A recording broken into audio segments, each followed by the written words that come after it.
পারবি না। আমার বোনরা চাঁদ,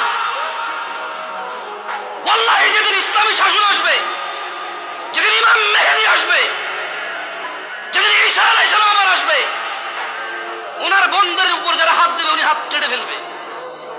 তুই বামন হয়ে চাঁদের দিকে হাত বাড়াইস। আমার বোনরা চাঁদ, ইসলাম মেয়েদেরকে চাঁদ বলেছে আর তোকে বামন বলেছে। বেটা তুই বেটা ছেঁড়া খাতায় শুয়ে লাখ টাকার স্বপ্ন দেখিস, বিয়ের আগে মেয়ের গায়ে হাত দিস। সাহস কত তোর, সাহস কত? তুই জানিস না মুহাম্মদ সাল্লাল্লাহু আলাইহি সাল্লাম বলছে নেক স্ত্রী দুনিয়াতে যা আছে ওর থেকে বেশি উত্তম। তুই কি করে ওর গায়ে হাত দিস বিয়ের আগে? তোর সেই যোগ্যতা আছে বল?